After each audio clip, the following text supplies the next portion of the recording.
Hello everyone, Andrew here, and today we are going to be talking about Nintendo Power. Now I'm sure, as a whole bunch of people have unfortunately heard, just last week Nintendo Power announced that they will be discontinuing the magazine later on this year, which really is unfortunate because, I mean, Nintendo Power is one of those magazines where if you grew up with video games, you definitely read Nintendo Power a few times because it really was a great way to learn about what new games were coming out and get tips and stuff like that. Before the internet existed. So I've always wanted to make a video about Nintendo Power because anyone who's watched my room tour or anything like that will know I actually have quite a decent collection of them, ranging from some of the oldest ones like this one here, all of the way to some of the newest ones like this one. So what we are going to do is we're going to look at my oldest and newest versions, issues of Nintendo Power, and just kind of see what sections were there in the beginning and which ones were taken out later on, and then just kind of compare how what Nintendo Power was like from back in its earlier days to its later days. So overall, we're probably going to look at about 10 issues of Nintendo Power or something like that, and we're really going to kind of see what changed from the beginning to later on, and maybe why not as many people read it as they did in the beginning in the later years. Now, a whole bunch of people are probably just thinking like, of course, the internet and stuff made it a lot harder for magazines to make a profit and stuff like that.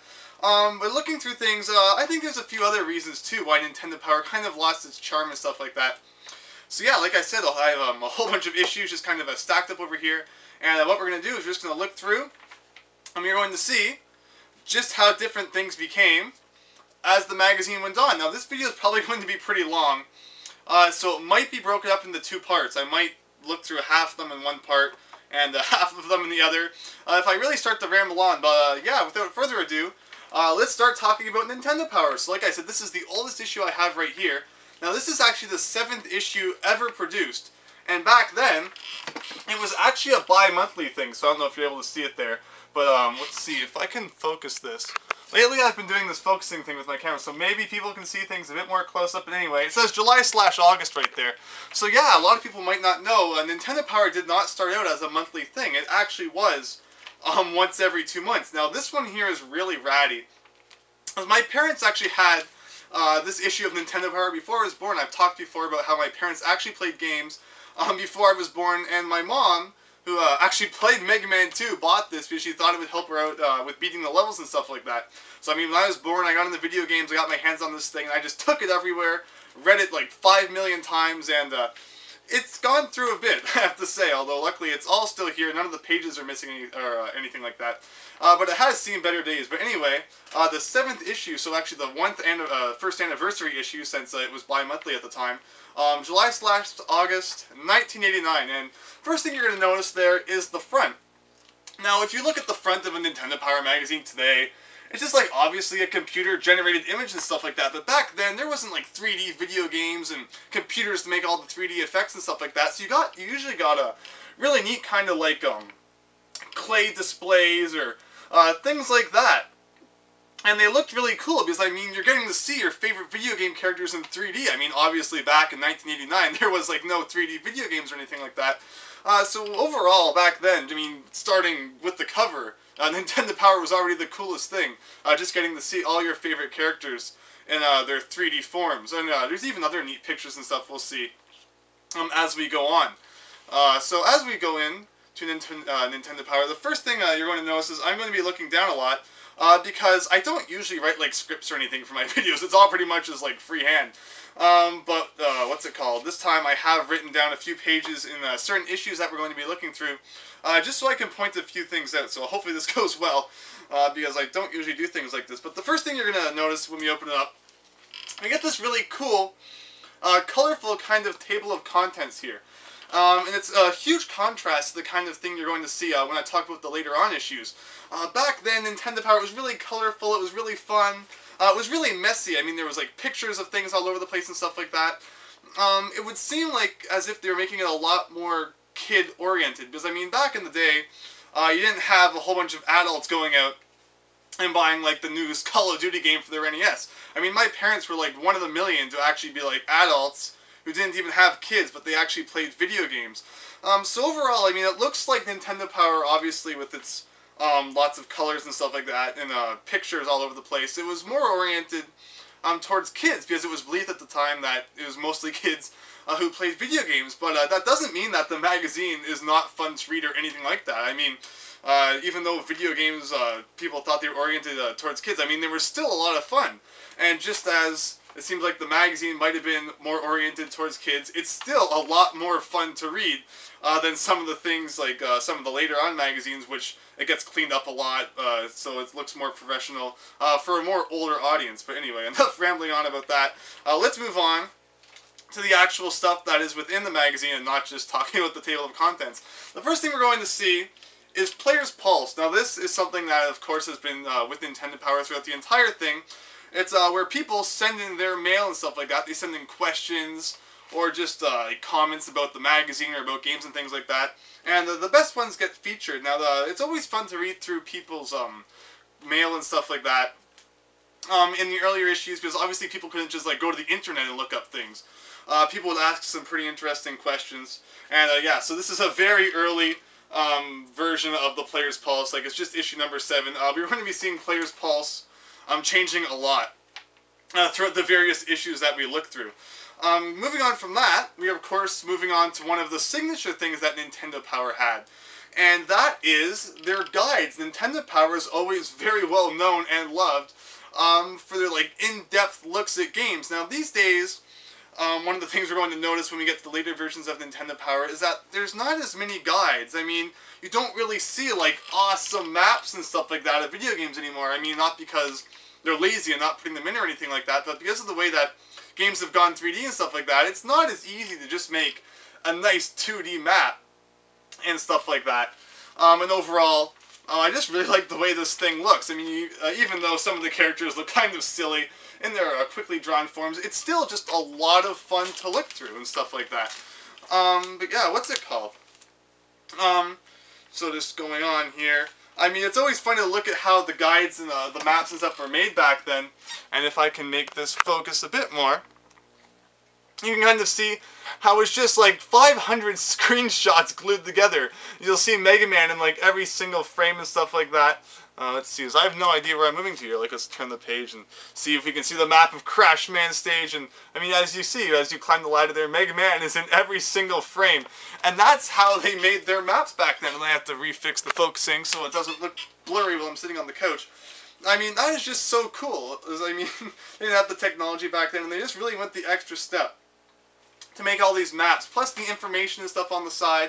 It was like every kid's dream to read through one of these and learn all the awesome tips and stuff, and then go impress your friends by just how much you knew about each game. And I mean, that's one of the things that was really missing from later Nintendo Powers, those guides, those real, like, in-depth guides, even if it wasn't of the whole game, even just like the first section. I mean, this Mega Man 2 guide is actually really good. It goes through all 8 Robot Masters.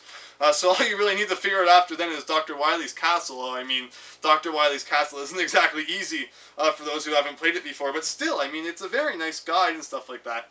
And that's the kind of thing you would buy Nintendo Power for back then, to kind of help you with the games. Later on in issues of Nintendo Power, there's not as many guides. It's mostly just reviews and stuff like that.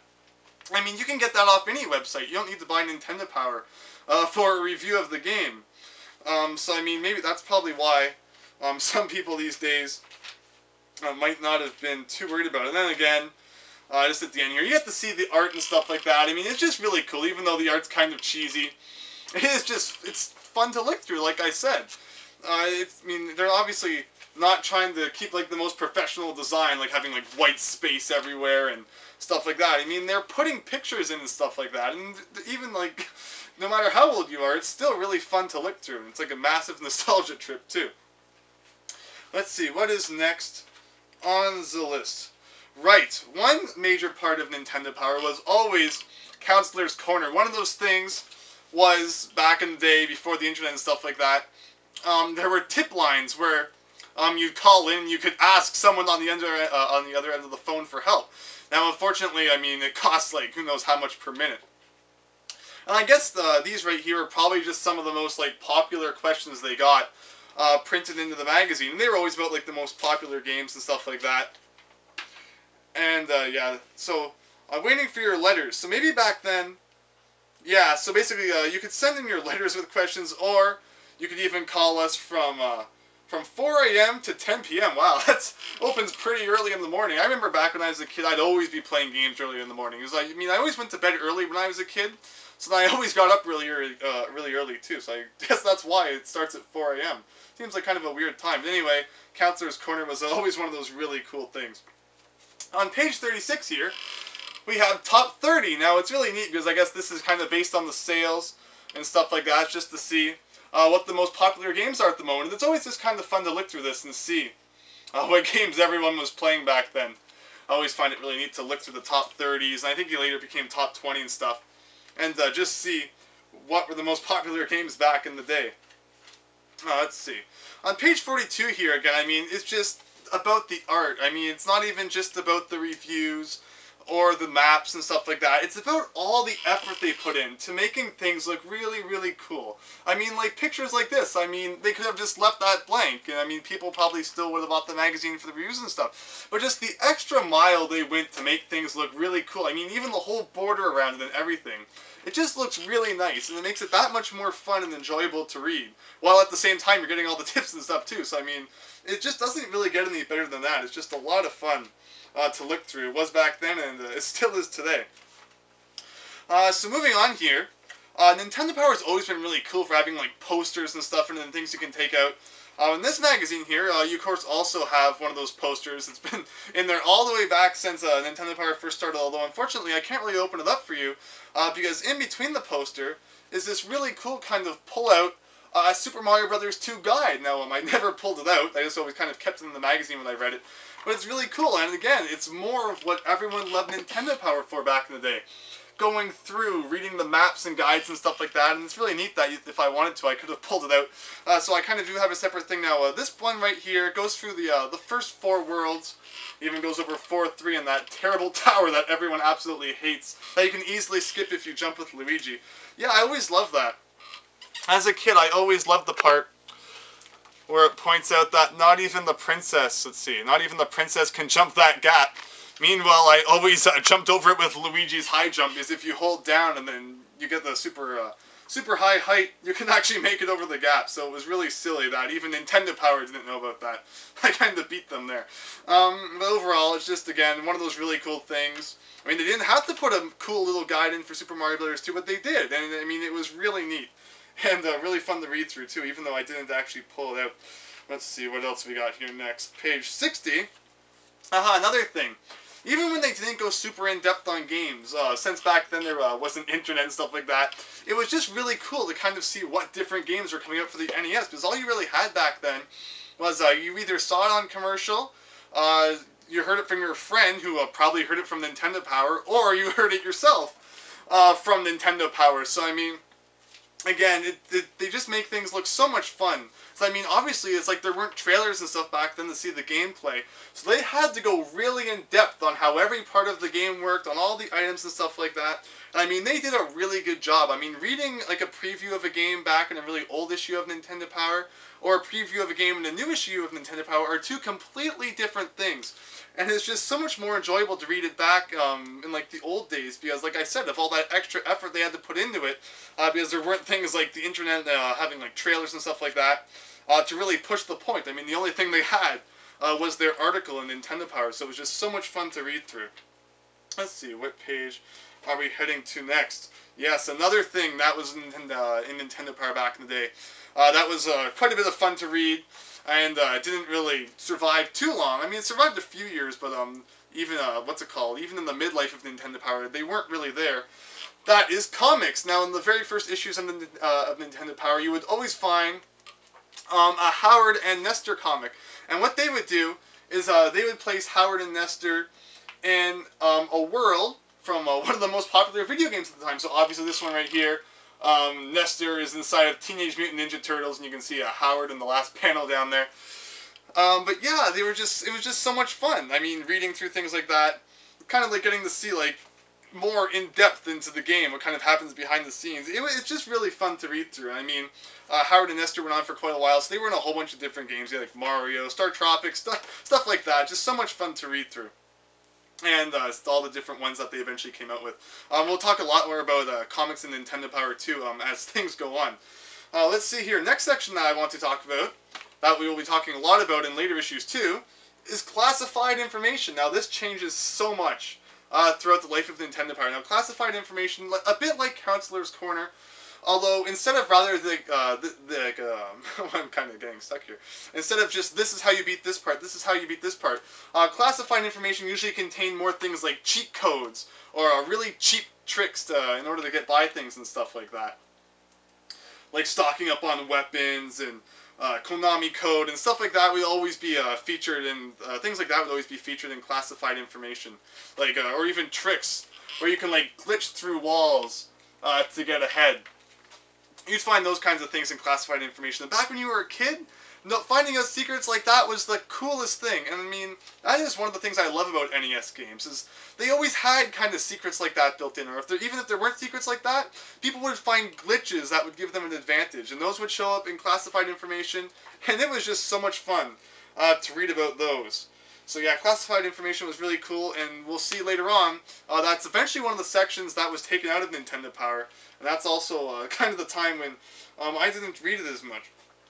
Anyway, next thing we had to look at is Pack Watch. Now, Pack Watch is something that was in Nintendo Power ever since the beginning, and was pretty much in there all the way into the end. It changed a bit, but it was always a really cool way to kind of see what things were coming out, what things were out in Japan that would probably be coming here later. Of course, over here we have like the Game Boy and stuff like that, which was pretty new around this time, so you got to see a whole bunch of the games that were going to be coming out for that, which was really cool. Let's see what we have next. 89. Yes, 89.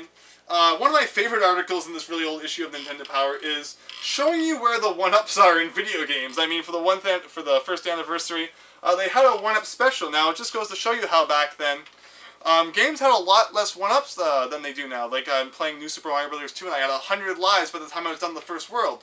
Super Mario Bros. 1 has like 10 1-ups throughout the entire game, plus whatever you can rack up through coins, which might account to like 2 or 3 more lives throughout the whole thing. Well, it depends really on it, how many cheat places you use, how many bonus games you find. Maybe a bit more, probably a lot more than 3 lives, but still. I mean, I always love this article just to kind of see how games were a lot more difficult back then, and how you had a lot less chances to complete things than you do these days. We were given so many extra tries. And back then, I mean, it was if you got game over, you were going back to the beginning. There was no go back to the last save point, which was probably like 5 minutes earlier. The last thing we're going to talk about in this issue of Nintendo Power, I mean, man, I spent so long on this this one issue, is contests. Now, Nintendo would, like, every issue of Nintendo Power ever, I'm pretty sure, had like a player's poll where you'd fill it out, you'd give feedback on stuff, and then once you sent it in, you'd be entered into a contest. And every issue of the contest was something different. Like sometimes it would be games, special edition stuff. This time it's actually a tour of Nintendo of America, which is pretty cool. But yeah, Nintendo Power was always cool for things like that, having contests and neat other little cool things. So yeah, that has been like a 10-minute talk about my oldest issue of Nintendo Power, and just kind of going over all the cool stuff that used to be in the magazine back then. And as we go on, we'll see a lot of the really neat things kind of slowly fade away, which is unfortunate. Anyway, moving on. The next thing I want to talk about, as far as Nintendo Power goes, and a lot of people might not know this, is this right here, Strategy Guide, Nintendo Power, Super Mario Bros. 3. Now, the really funny thing is that back in the day, the strategy guides were actually considered issues of Nintendo Power. Because if you look on the side here, right here, you will see volume strategy guide number 1, but Nintendo Power issue 13. So I mean, if you see these and you're trying to collect Nintendo Power, definitely pick these old ones up. Check the side. So that's really cool. Kind of how it wasn't only a magazine. They created guides too. I mean, I've always really loved this guide. My parents actually also had this one when I was born too, but it just got shredded. There was pages everywhere.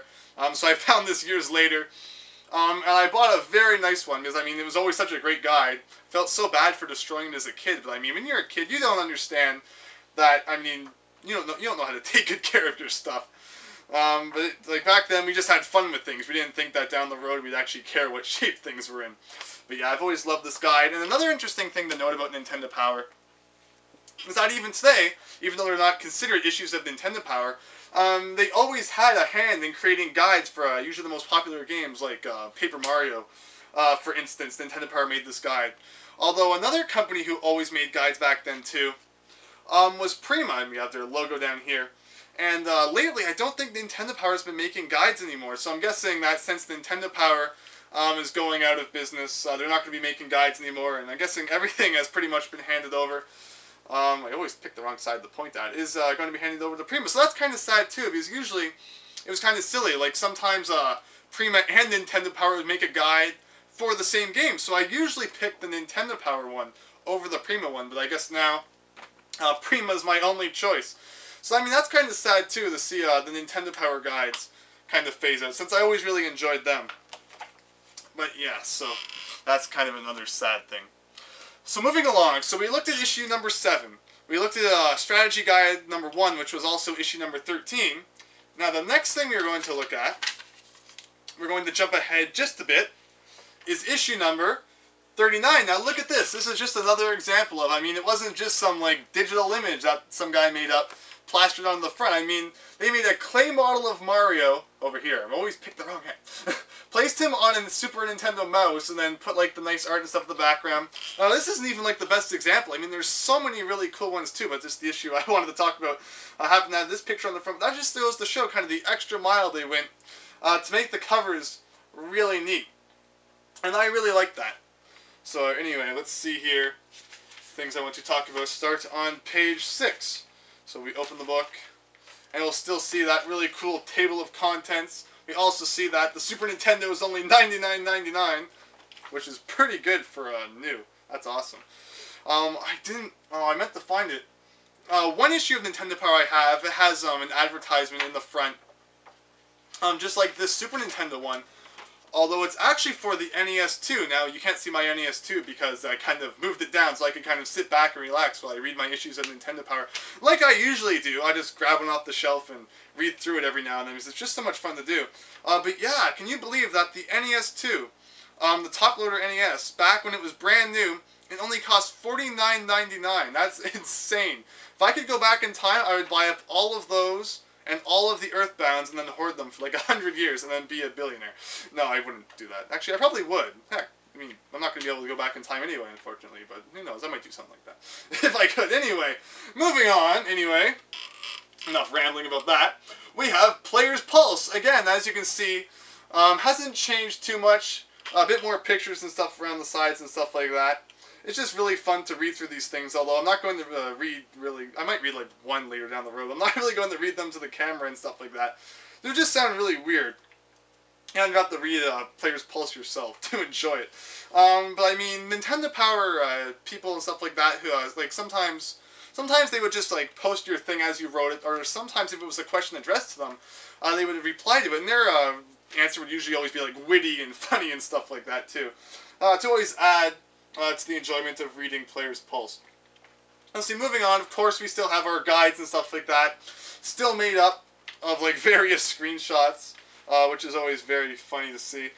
Although the first thing I want to talk about after Player's Pulse is now classified information. So it's a bit different, although still pretty much the same kind of thing. Like we're going to be looking at a lot of the different sections. And after this issue, you'll start to see things change a lot more. We got classified information and stuff like that. Of course, Game Boy games being featured now. I always pick the wrong hand and stuff like that, which is really cool.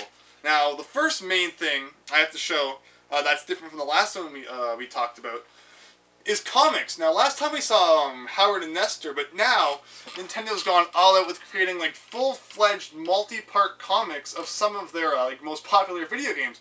Like right here, you can see Zelda: A Link to the Past, and over here, by my left hand, you can actually see it's Chapter 8. So I mean, you would want to buy every issue of Nintendo Power, have a subscription to continue reading these comics. Now, it's actually really neat, because I mean, they don't always follow the games. And they introduce characters and stuff that weren't in them, so even if you played the games, you knew it like the back of your hand, the comics were still a lot of fun to read through. I mean, the stories were actually usually pretty well done. And overall, very colorful, nicely done pages that were just a lot of fun to look at and stuff like that. So yeah, overall, it was really neat to be able to read through these comics back in the day. Let's see, so moving on from that, we're going to talk about things like the guides again, or even not necessarily the guides, like the previews of games, just the detail that they went into and stuff like that, showing all the different items that you got, just like really putting everything they had out there to try and convince you that it was an awesome game, because they didn't have all the other things back then to aid them like they do now.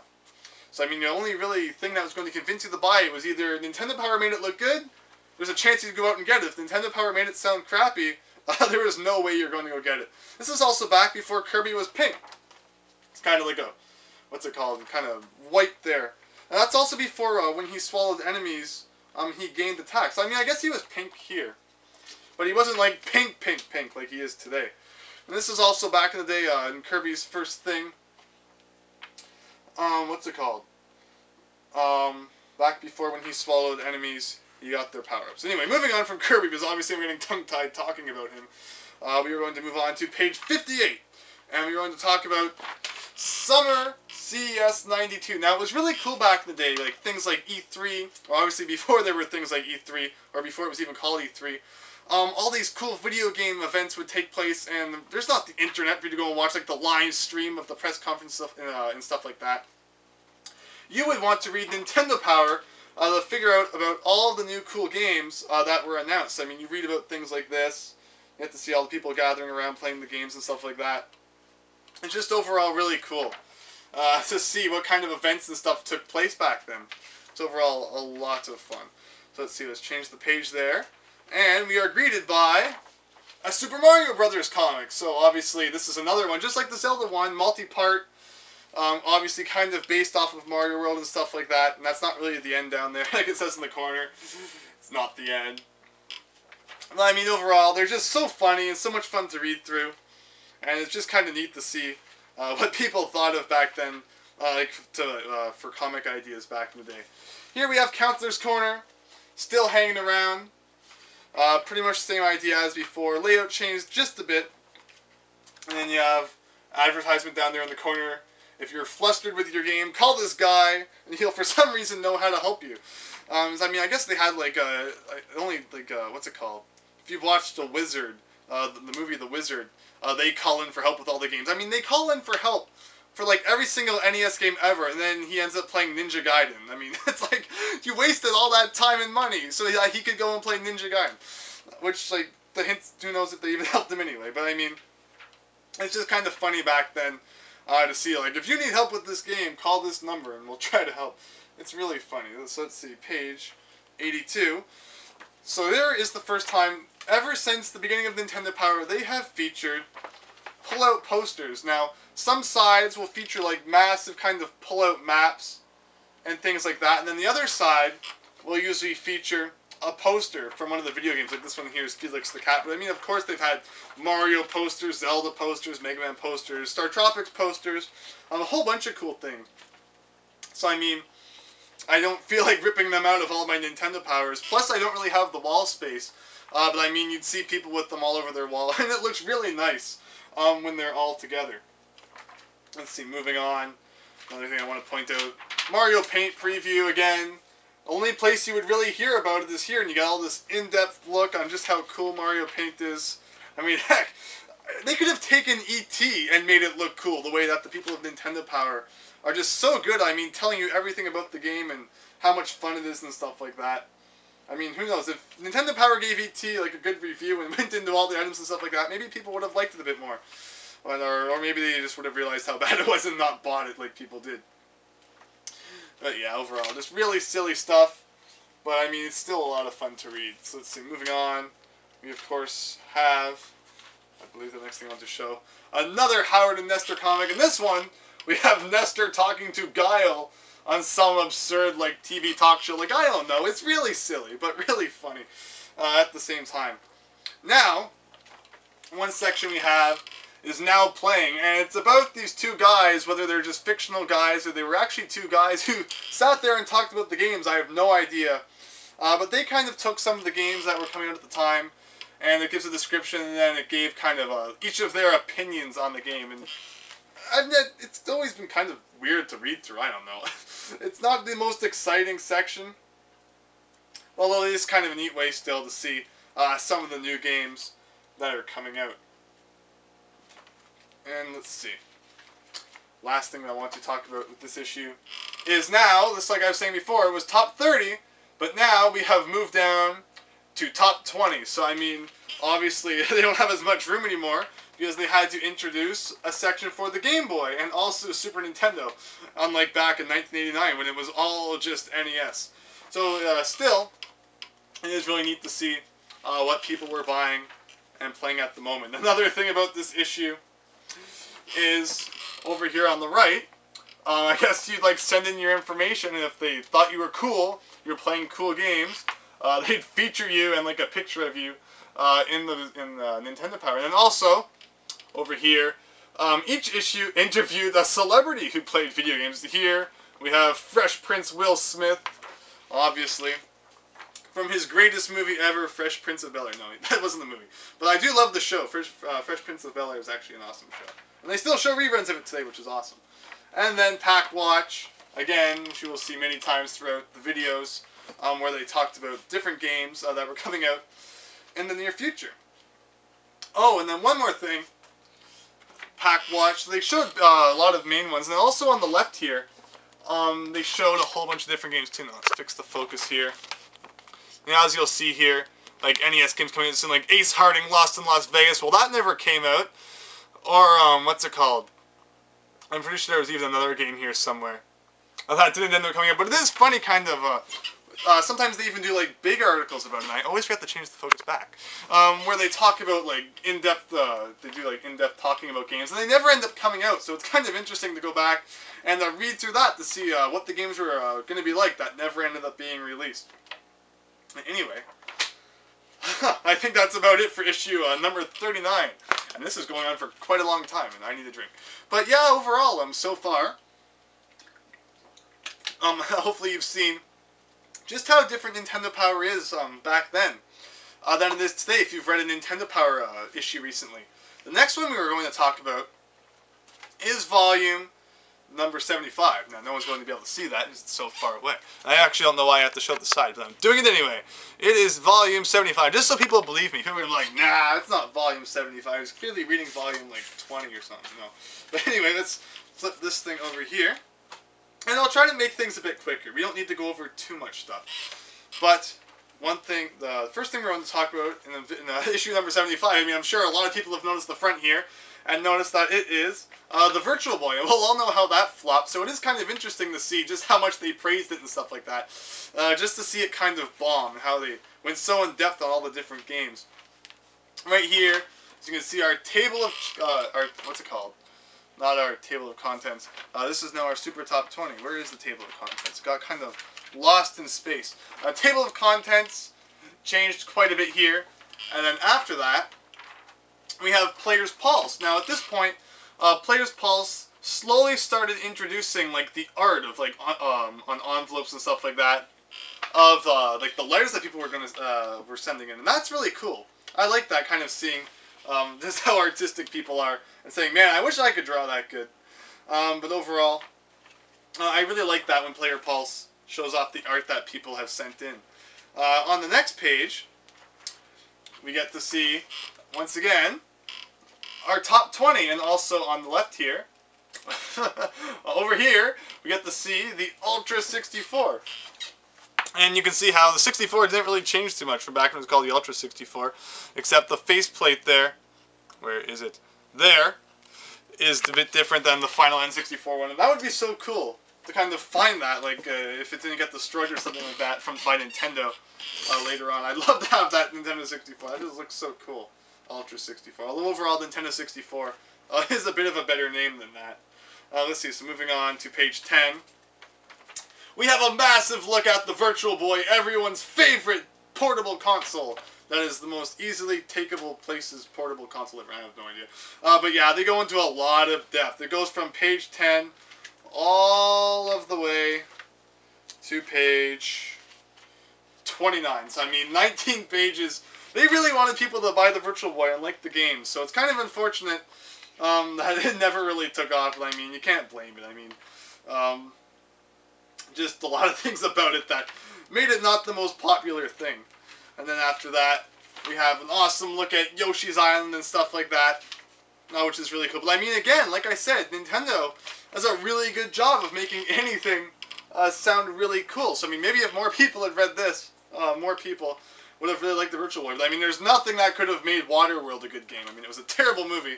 So why the heck they thought they had to make a game of it for the Virtual Boy, I'll never know. It's really silly.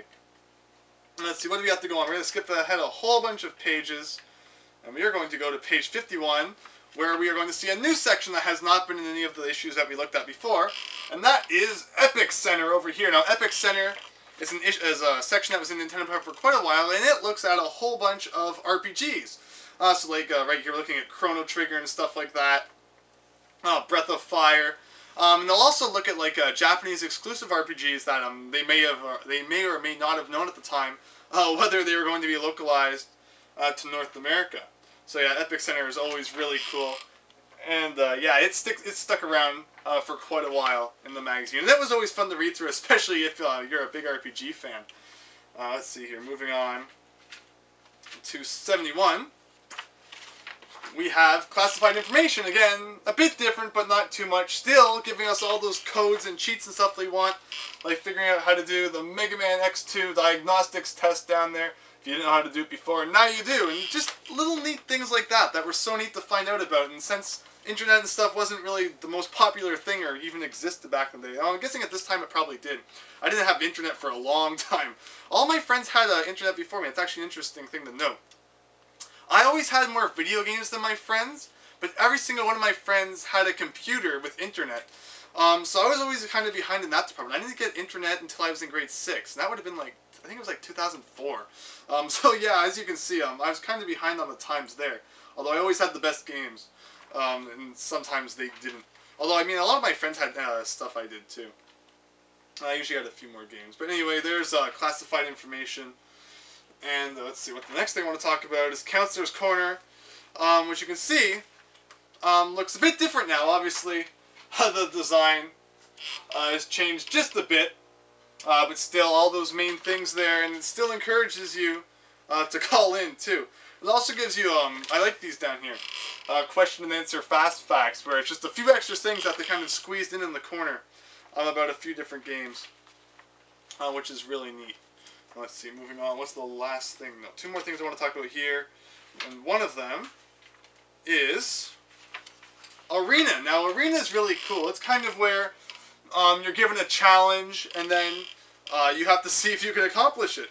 So what's it called? Like, they'd say, like, get the highest score you possibly can in this game, and then take a picture of your TV, and then send the picture to us. So, I mean, getting the picture right it's terrible. I mean, think about an old camera trying to take a picture of an old TV. I mean, there's just so many things that can go wrong with that, and especially since it's not digital, you can't really go back and see if it was good. I mean, you're going to waste your whole film hoping that, like, one of those 21 pictures worked out well.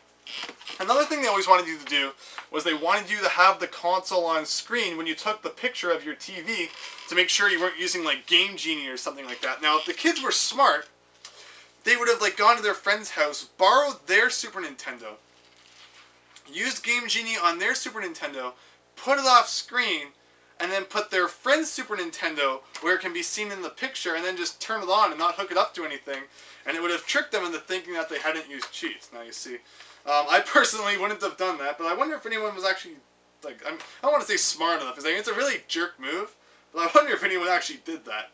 That'd be kind of funny, but mean at the same time.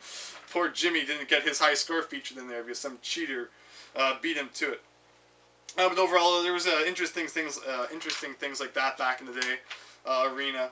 And then, of course, we still have Pack Watch at the back here, showing you all the games that were coming out soon. And also this one down here, about Mega Man. Now, I'm going to read this because I was, like, as I was looking through, obviously, the issues I wanted to talk about in the video, I came across this. Pack Watch exclusive, breaking news. Awesome news from Capcom USA. Capcom has acknowledged that the Super NES continues to be the choice video game system for players. As a result, the two games previously dropped from Capcom's schedule have been reinstated along with two new titles. And it goes on to talk about how Mega Man 7 and Breath of Fire 2 are coming out in October. So I'm guessing those are the two games that were dropped from the schedule. Now that's really weird. And I mean, I never knew anything about, like, Capcom like dropping games from the what's it called, Super Nintendo, and maybe going over the Sega, because one thing that always really confused me was, why was Mega Man The Wily Wars a Sega exclusive game when you have like Mega Man X1, 2, 3 and Mega Man 7 on Super Nintendo? So maybe, like, I don't know, like they started on Super Nintendo and then they were thinking of moving over to Genesis for some reason, and then they for some reason moved back to Super Nintendo? I have no idea. And if anyone really knows the story behind that, please post it in the comments. I mean, I'm gonna have to do some research on that and find out exactly what went on there. But yeah, that seemed like kind of an interesting thing, and I figured I'd read that for people who might not have known about that either. And anyway, that is volume number 75 of Nintendo Power. And I mean, wow, what has that been? That's been like 3 whole issues, although we talked about the strategy guide and stuff too, and it's been about half an hour. Wow. What have we got here? We have 1, 2, 3, 4, 5, 6 more issues to talk about. I think that's where we're going to end off for now. Because, I mean, half an hour video, that's going to take like days for me to upload on my internet connection. So, I mean, while it's uploading, I can't record any other videos. I mean, I can't record like a random game of the days or anything like that. So I guess, unfortunately, there's probably not going to be anything like that this week. I really should have got this done ahead of time. But it's just been hectic lately. I've been really busy. And I've also been recording a new room tour with a friend, because he's been doing the recording and he's going to be doing the editing and stuff like that too. He's bringing over his like really high quality camera and stuff like that. So expect to see a new room tour in the near future. And that's going to be so long, it's probably going to have to be a few parts too on my internet connection. But yeah, so anyway, first 3 issues of Nintendo Power, so that's really the beginning. Things are actually going to start to get a lot different now, as you will see. As we move on. So it's probably a good time to stop. So it's probably going to be 1 more part, maybe 2, if I really start to ramble on. I hope I haven't been rambling too much. Hopefully everything I've said has been interesting information, and not just stuff that everyone's like, hurry up, and like skipping ahead in the video because you don't care about what I'm saying. But anyway, I believe that's all for this part. So thanks for watching, and I will see you later in part 2.